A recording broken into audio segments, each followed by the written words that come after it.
All right. Welcome one and all. Just to let you know, this is on the record, as you have seen, and it's also being live streamed on HowlRound. This is now conversation number 17 of season 2 of Unrehearsed Futures, and we continue to sort of try and understand where our future lies and our way forward. And Kamili's been coming into a lot of these conversations. I've also had some conversations behind the scenes with him. Abhishek and I have, I don't know, come up in theater around the same time in India. I think that whilst I went into pedagogy and I'm trying to do something there, Abhishek has just done some phenomenal work over the same period of time that leaves me awestruck. Beautiful article about him in an Indian magazine called Caravan recently, which Falguni will paste the link to in case you're interested. And I'm going to really start with the blurb question that is the sort of conversation here. But it's a conversation which is what kind of theater writing is expected of us, the writers, the theater makers, now beyond the pandemic. Has the pandemic provoked us to think in new directions? What social responsibilities do writers bear? And in what ways can an imaginative approach to writing for the stage transform for issues like social change, for example? And that kind of is the official sort of thrust area. And we'll just start there. Just to let you know the format of the conversation, because we've discovered over the last couple of Unrehearsed Futures conversations, is that some people are comfortable speaking on the record whilst it's being recorded, but as soon as we start the after party, usually a lot of more people come off mic. Don't imagine this as two people on a stage and a bunch of us in the audience. Imagine it as everyone has come into a room and the setup is a circle of chairs and we're all sitting there together. And Kamili, Abhishek and I are sitting together on one side of the circle to just start off things. But please do feel free to put your comments, your provocations, your thoughts in the chat window to start with, and I'll ask you all to come off mic. Somewhere around the 45-minute mark, we will go. So we're going from recorded moderated to unrecorded moderated. And then at the 1 hour 15 mark, we will officially wrap up. But of course, feel free to hang out for the water cooler chat that happens afterwards. Most of you are known to each other. Please do, if you can, stay on camera so we can see you. So Abhishek and Kamili also have a feeling of who they're talking to. It would be lovely. And otherwise, do listen in. And also, I just put my name in a particular format. You can look at it, Jehan M. Mumbai, and you'll see that it's a good way to just sort of sense the plurality of the space that we're in currently. One of the themes of this season: possibility, planetarity, plurality. So without further ado, Kamili, a few words about yourself and then your thoughts, and Abhishek, a few words about yourself and then your opening thoughts. Sure. Thank you for joining us. Yeah, thank you guys for inviting me. Thank you, Jehan, for setting this up. I've been sort of semi-badgering you for the last month, I guess, or so about this particular topic, I guess. I think Amy had brought it up to me originally because she and I have been having some kind of deeper conversations, both in and out of UF.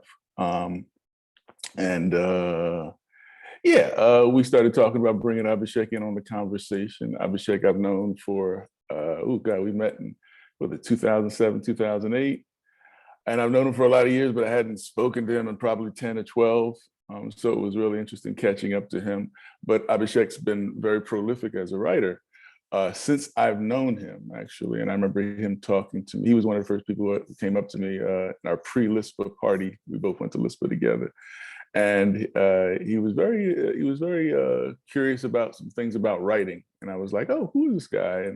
And we started to kind of have a more interesting conversation about, because we were both kind of fish out of water, right? I was this Black American in this kind of British environment that was very multicultural, at least from a certain perspective, but we're all kind of middle class aspirant in some way.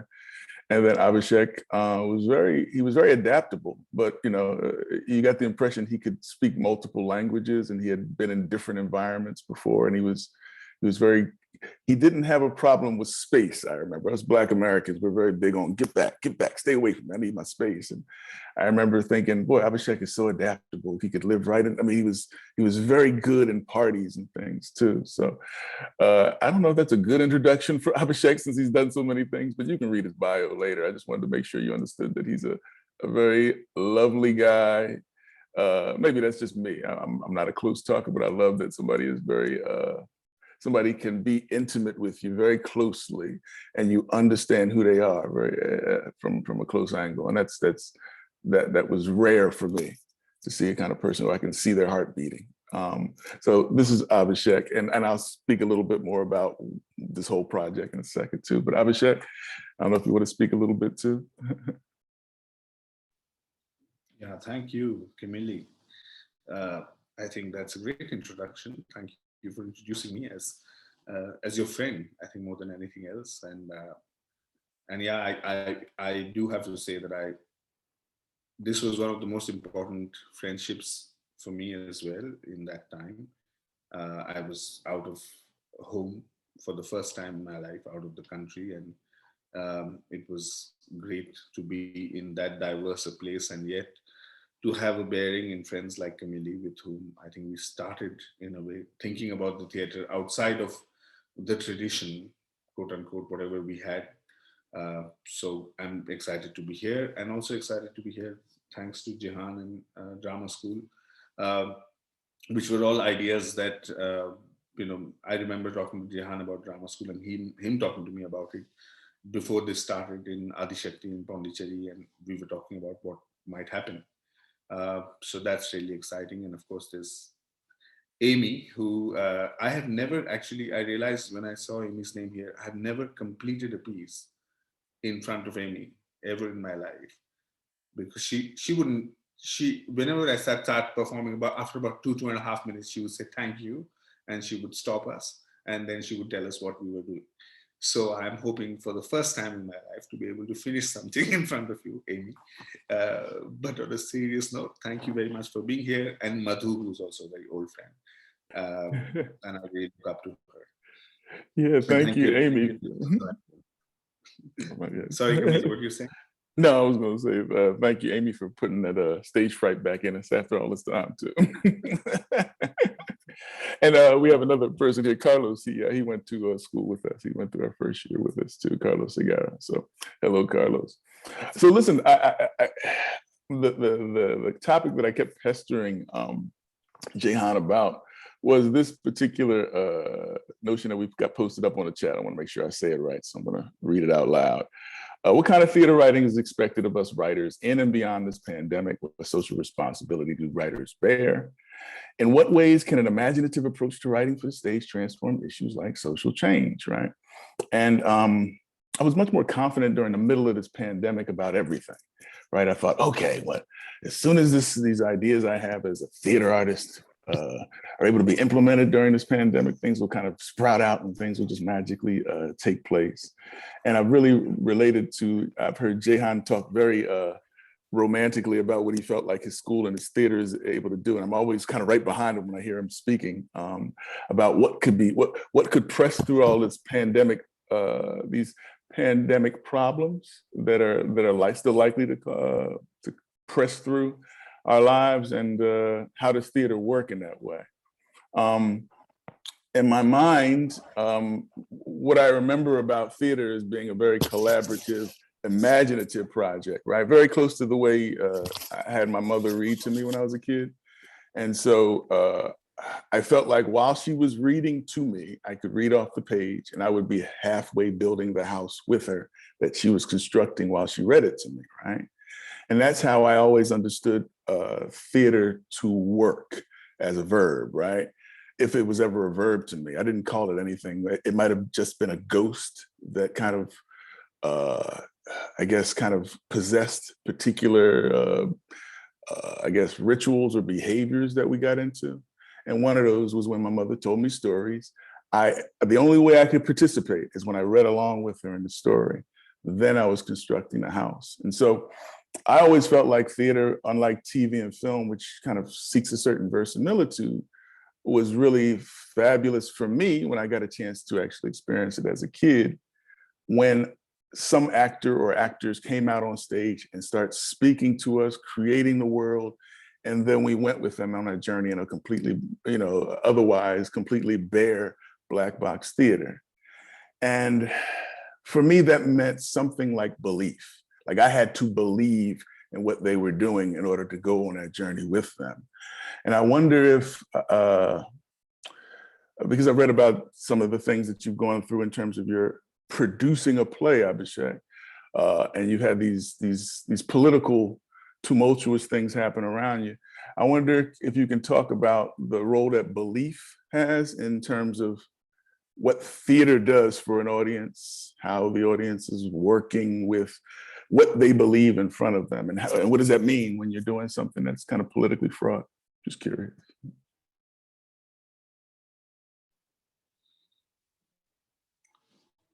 Yeah, I mean, I think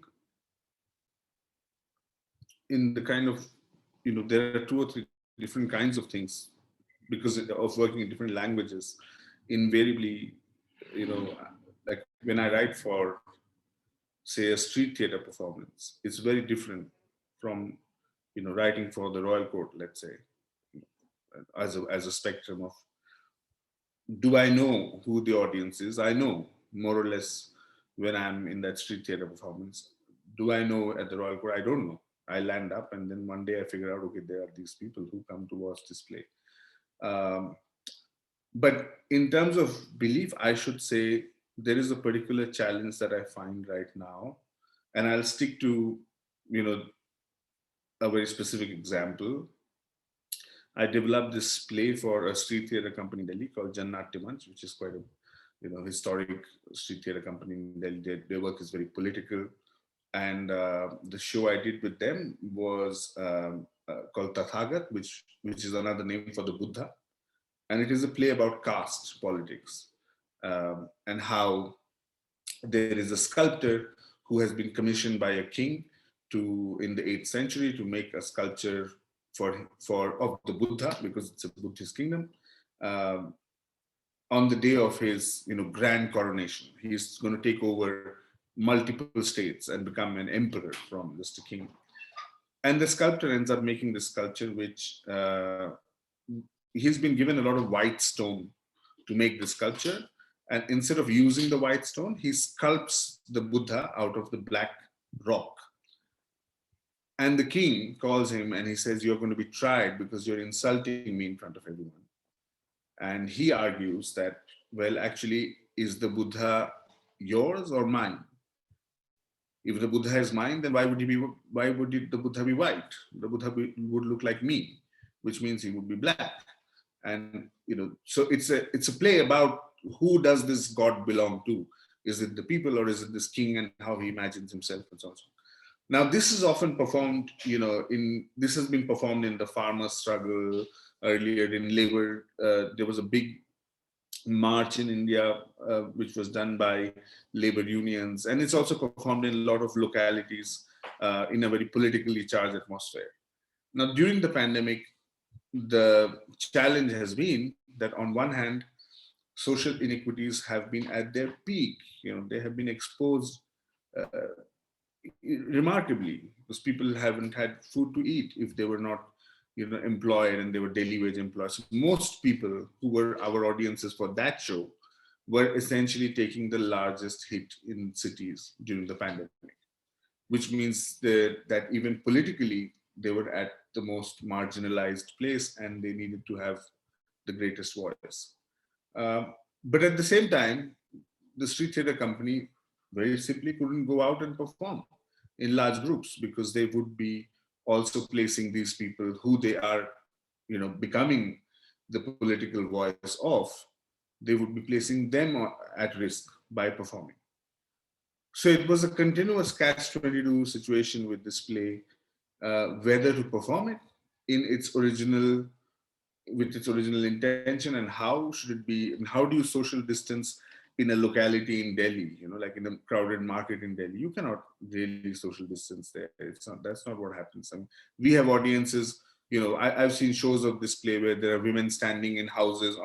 There's a guy who's climbed a lamppost, and there's a man with a chicken in his hand. All of them are there to watch this play. So there's no question of social distance. I think those are some of the challenges that I find, Kamili, of that kind of work. I mean, not with I think the proscenium is extremely guarded. There is a unionization, if not in India, but in other places. But there is something like, when we say protecting the theater, I think there's a lot of focus on protecting these big theaters and these, the big proscenium stages of the world. And I wonder, what happens to all this other theater which goes and performs amongst the people? How does it get protected?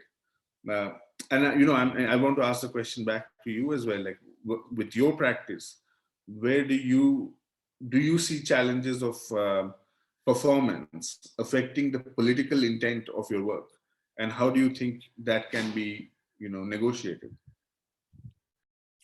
Yeah, I'm always really hesitant to talk. Thank you. I mean, that's a great question, actually.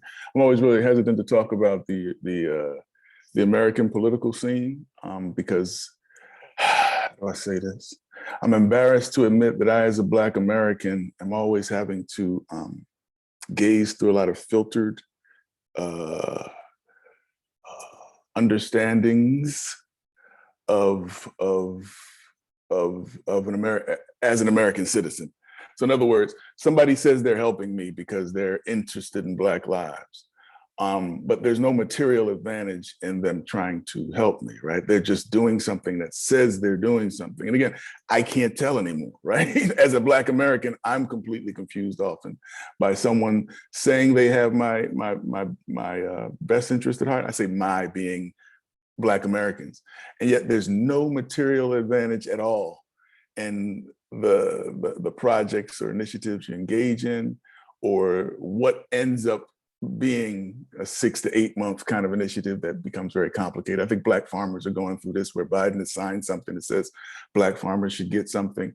And apparently no Black farmers are getting what they're supposed to be getting because people are complaining, but it's also been set up to look like, white farmers can't get anything. So it's like, what is this for? Is this a game we're playing? So when I talk as a Black American, I'm talking as a person who's lost a lot of faith in what I'm seeing in front of me, right? And so as a sensitive person, as an artist, right, when someone lies to me in front of me and we both know they're lying, I don't know what to do with that, because that feels like force. That feels like hostility. It feels like somebody's punching me in my face. So, and I mentioned in other Unrehearsed Futures that I've lost a couple of friends through this pandemic, but it was bound to happen because I'm now negotiating their friendship through a Zoom. And these are people who, because of traumas, it's always because of traumas, right? But these are people who may not be able to face multiple lies. And this is what I think is happening in society, at least in my society right now, which is that sometimes when you're caught, you say anything. But what you say anything, you set something in motion, you free up a demon, right? And now you've got multiple demons being let loose every time you say something because you're lying, right? And now you can't catch all of those demons. They're just flying around the room. And so the political experience of a Black American typically is to just go along with whatever the left is doing or saying, because it's far too complicated to understand it through all these other filters. We have somebody who's, and I won't say their name, but who's the second in command, who's done a pretty good job of locking up people who look like her. And so, again, I don't know what that means. This is a person who was so unpopular that Andrew Yang polled better than her, and yet she was chosen as a second in command to this country. So I don't know what all this means, except that I, as a Black American, need to tread very lightly and figure out how to abstract what I do and say so that it seems as harmless as possible, even to the point of just removing myself from authorial kind of a presence in terms of the writing, just because I don't know what my face really means to people, other than an opportunity to take advantage of it because I'm Black, right? And again, I'm speaking very honestly about what I see as my colleagues, people my age, people younger than me, being absolutely taken advantage of. I feel when I see all this Black Lives Matter, I see Black people being exoticized And it disturbs me because it wasn't like this only 5 years ago. It wasn't like this every 10 years ago. And I don't see material advantages happening as a result. So this is why it concerns me. And this is why I brought all this up in the first place, is because I'm not sure if everybody's having the same political kind of disadvantages that I'm having in terms of being able to trust anything that anybody's saying to me anymore, especially with a face like me, you know? And so it becomes a concern because my mother wit, when I was a kid, the mother wit I had was that I could trust most Black people that I ran into because we were navigating some sort of underground, even in the 1970s. I don't know if I have that same feeling anymore. So it's put me into some sort of, you know, I'm 48 years old, so I'm not a boomer. I'm not a millennial. I'm in this other world where I've seen both worlds, right? Where it was much more a clear caste system. And now we're pretending like there's not. And it's just bizarre. So anyway, I say all that to kind of almost give up the ghost back to you, Abhishek. And I hope somebody else can actually speak a little bit about this. Even if you're not African-American, you can relate a little bit.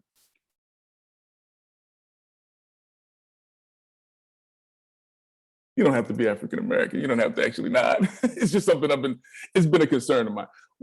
So the biggest concern for me now is just what do we, because even just you're talking about being able to do something while social distancing, dealing with all these factors within the context of trying to do this performance with a belief systems that you're kind of pushing up against.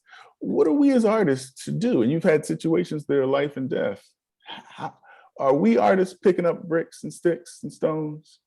What do we do with forces that don't feel so malevolent, but they don't feel benevolent? What do we do with forces that don't feel so aggressive, but they sure as hell don't feel unhostile? They're just maybe passive aggressive. And as artists, is that our responsibility? So that can be open to you, Abhishek, right now, but I'm just curious about it. Yeah, thank you for sharing what you did, Kamili. You know, first, I just want to say that a year ago, I started being very interested in the relationship between Ambedkar and Du Bois. Because when we speak of Ambedkar, we often speak of, you know, Ambedkar being the most probably important leader of the anti-caste movement in India, and so on and so forth.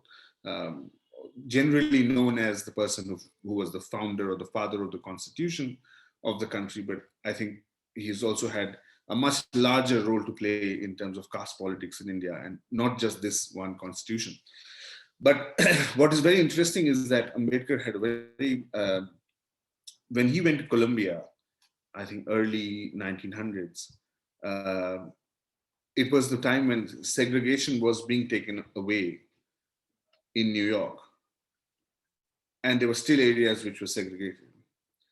And the impact that that had on his own thinking, especially his reading of Du Bois, Ambedkar's own writing in Columbia at that time, has a lot of footnotes and you know, on the sides, which are all him kind of working through caste oppression, but learning in a way what to do through the work of Du Bois and through what the Black movement was shaping up to be at that point.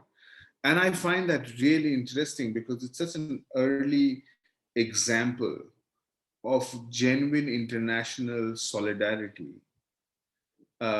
Because it's not surface solidarity. There's no, I don't think there's any, from whatever I have read of Ambedkar, there is no general sense of, you know, that is an oppression and this is an oppression, so it's the same. He doesn't equate it like that. In fact, he finds much deeper connections and things that are similar and things that are separate. The Dalit Panthers movement in India is sort of named after the Black Panthers movement in America. There are so many, you know, like Martin Luther came to India, and it's very interesting because what is his relationship to Gandhi? On one hand, is, you know, to learn non-violence, but on the other hand, Ambedkar is one of Gandhi's greatest opponents. And Ambedkar is kind of criticizing Gandhi for his policies and saying that this is a very upper caste Hindu Brahminical idea that everybody has to be, you know, everybody has to be vegetarian, and, you know, everybody should follow this but violence is not just hitting people. What you are doing to us as upper caste Indians is violence for years. So where do you place a Martin Luther there, who has resonances, who himself learns from Gandhi, but who also learns from Ambedkar? So I'm just saying that I think that is a very interesting period to study that I've found in this time, uh, because it really complicates the notion of what is international solidarity. What does it mean to, find from another place the tools to be able to address uh, your own iniquities, and how do we go beyond sort of very narrow, I would say, identities which are not historically defined, but identities which are defined post the rise of capitalism, because this kind of very watertight identity politics is very useful for the spread of a certain way of thinking.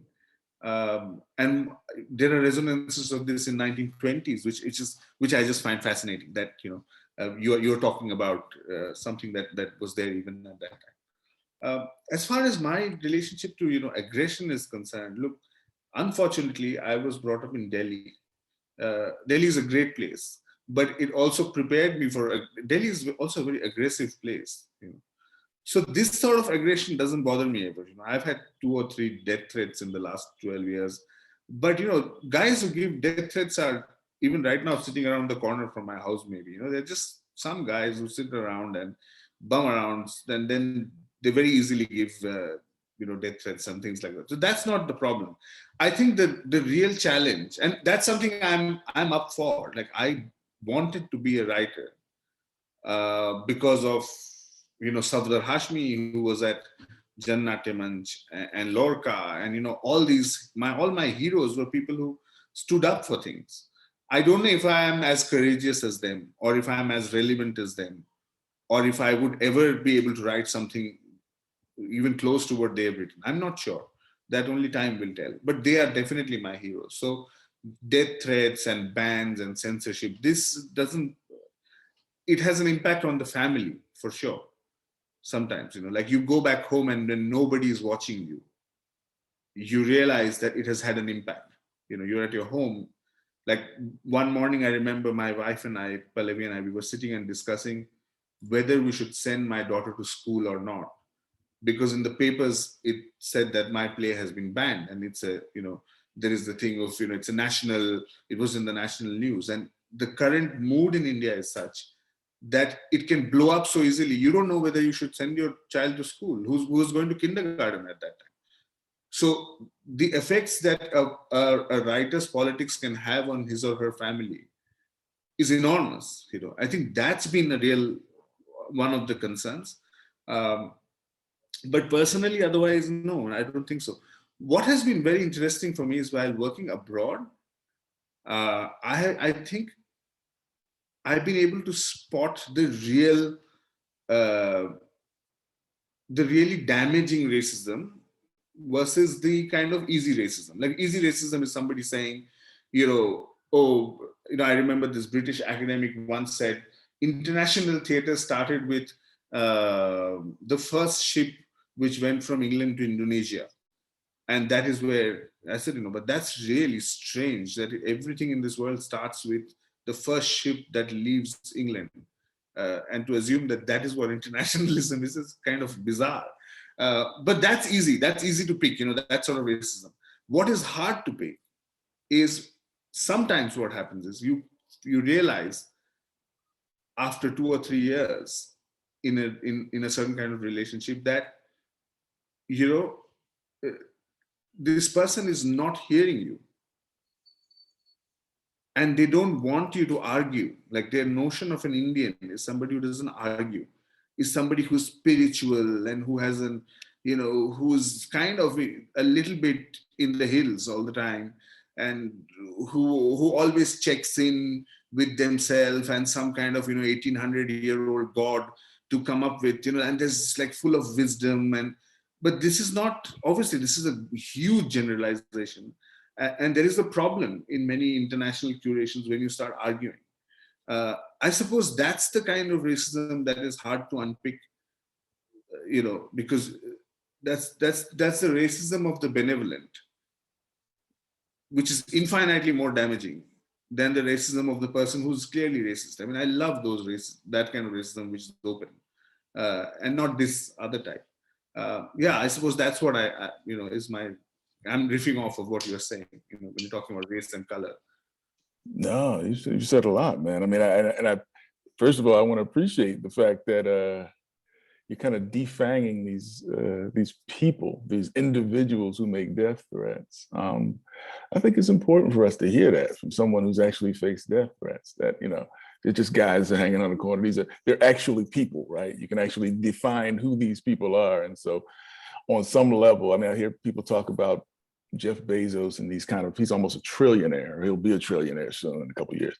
And, the fact that he's flying over our heads and everything. And I think it's important to recognize who these people are, right? They're just because they have these huge, monstrous, mecha kind of existences around them, that they're still individuals with, I guess maybe just predispositions and maybe even flaws and fallibilities that allow them to be a part of some sort of, inhuman mecha in some ways too. So, I mean, I think maybe that's where, speaking what Jehan is actually writing in the chat, is that where do our creative impulses take us then when we're dealing with, I mean, again, I love the idea of saying those people who have power, that person behind that tank who has the ability to press a button and explode my life and turn my life and the life of my family and everything to have these enormous consequences. I wonder if there's something about that I can make fun of, first of all. I don't, again, as an African-American and as American, you're taught that first and foremost, you protect yourself, right? And my brother and I talk about this a lot too when we're talking about our experience with people who are immigrating into this country or who have immigrated into this country. They're sending money back all the time and always concerned about your family, not just their family back home. And my brother and I always talked about it when we were younger as boring, right? Because we're so used to having this experience of being these kids who have these individual lives. Even if you don't have no money, as an American, you tend to think very selfishly about some things.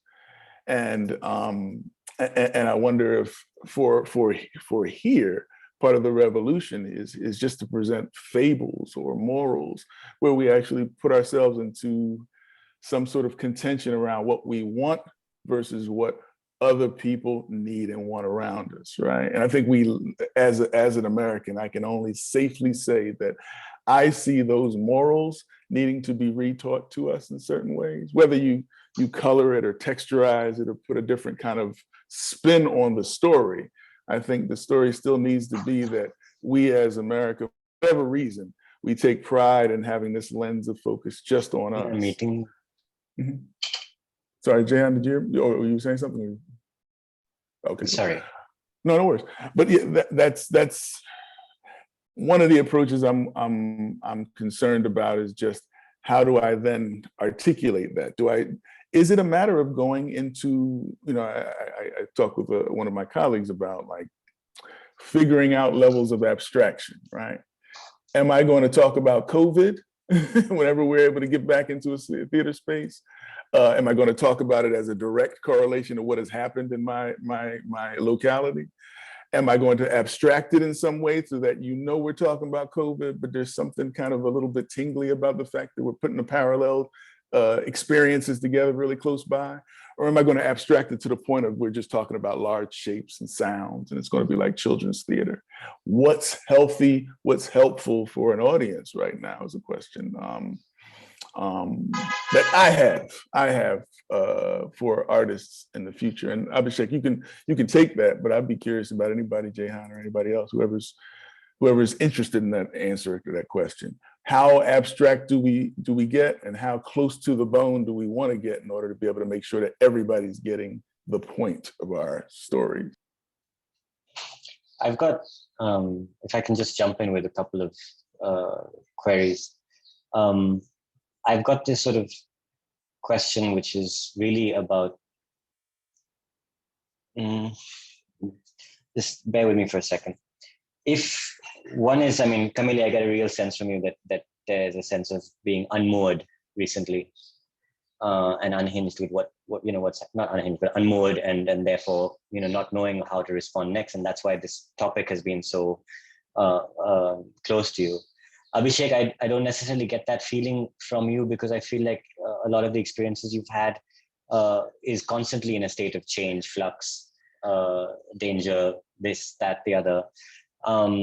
But at the same time, and you said that, the pandemic is not really, I've got a lot of things going on in terms of notions I want to explore, etc. But this moment that we've all experienced going through, I'm just trying to figure out where it's, what is it bringing to the fore in terms of potential interventions and impulses going forward as writers, in terms of who do you write for, what do you write, how do you write about it. Abstract, cutting to the bone or not, seems to be one fork, but then which fork do you take and why, as Kamili said.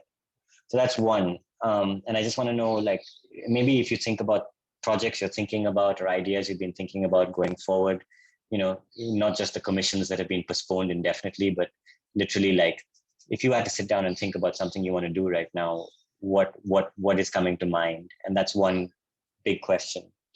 The second one is also this question, when you describe the Jannatya Manch situation and whether they can do that play. We went down to Mumbai Marathi Satya Sangh, where the drama school Mumbai exists, after 9 months to just check out, is everything okay, etc. And the lady I met there, vaccinations are now happening all over the place and all. And she was just like, you guys are worrying about this way too much. I was like, you haven't gotten vaccinated? She's like, no, I'll get around to it. But you guys are worrying about it way too much. We're all fine over here. We've been fine the whole time. We've worn our masks. We're drinking a hot decoction every night called kada, which is made of, turmeric and peppercorn and other kinds of things. And we're good.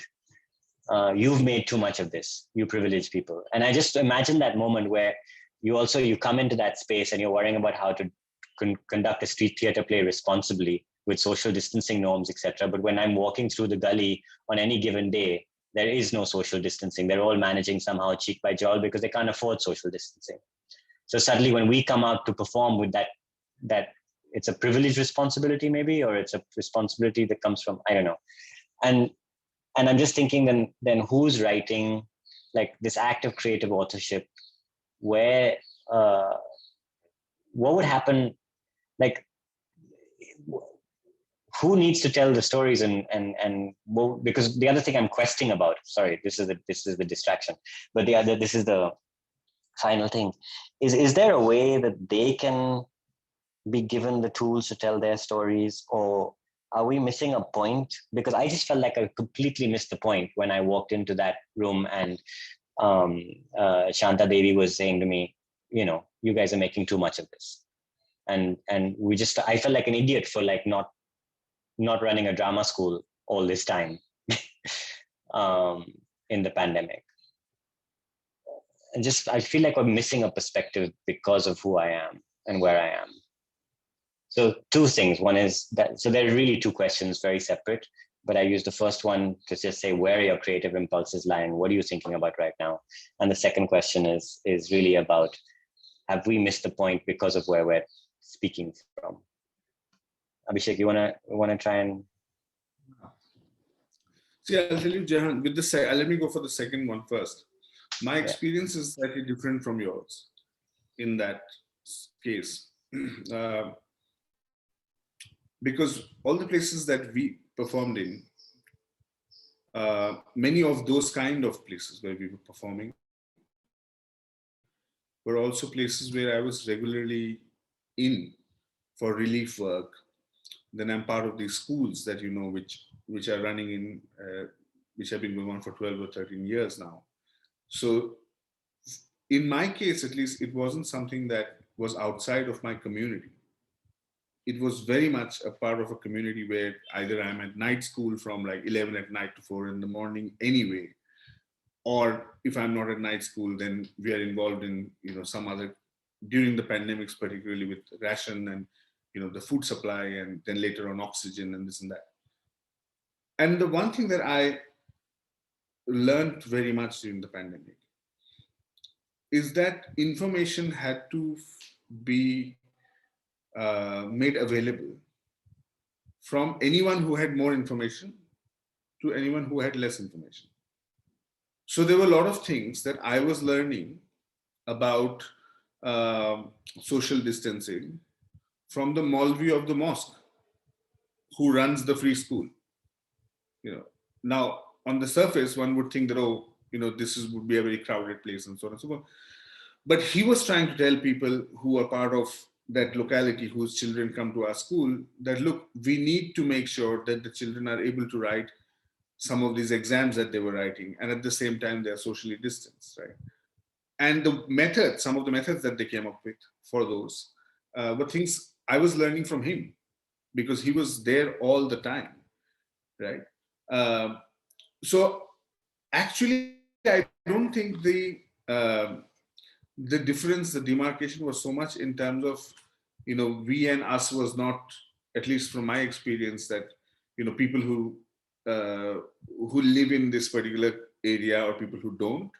But it was really, even within the community, there is a lot of disparity about who says I will go back to my village and I will not live in the city anymore because in the village there is no coronavirus, versus who says that no, I'm going to sit here and wear double masks so that I can continue to work because I have to repay the loan that I've taken in my village. Like, there are a lot of differences. And I just want to say that sometimes I think uh, our imagined, not in your case, I mean, you had this real experience, but I'm saying sometimes our imagined sense of who we are and who they are is very different from actually what it is once you're in the community and you're working in a community.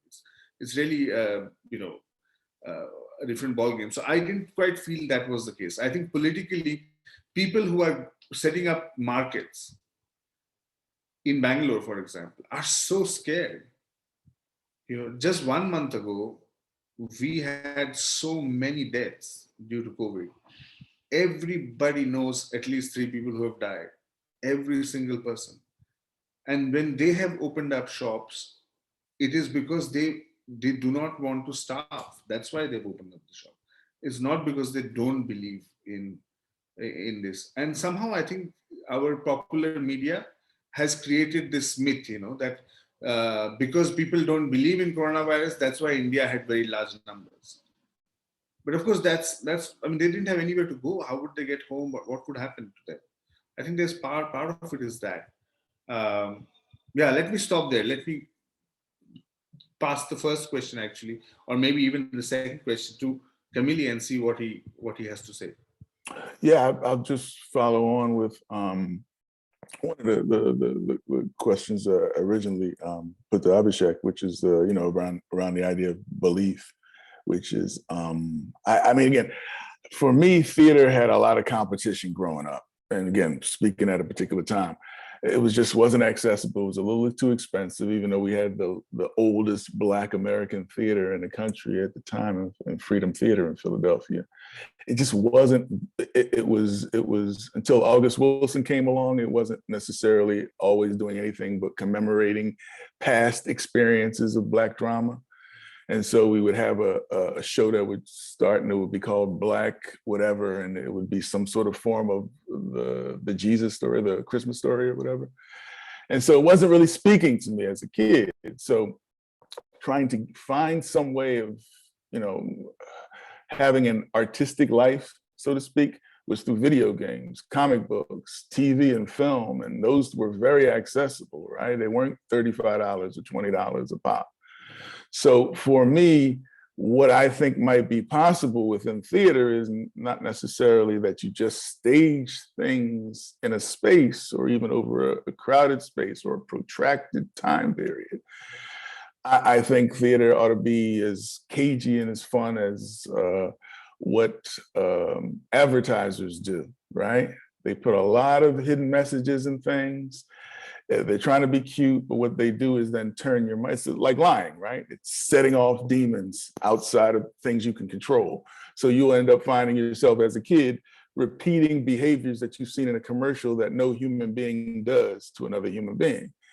And what I'm saying is that we can turn the tables in terms of theater by just enabling our audience to be as smart as us, so that when we put out advertisements that look like advertisements you might see, I don't even know if you get anything through snail mail anymore, but email certainly.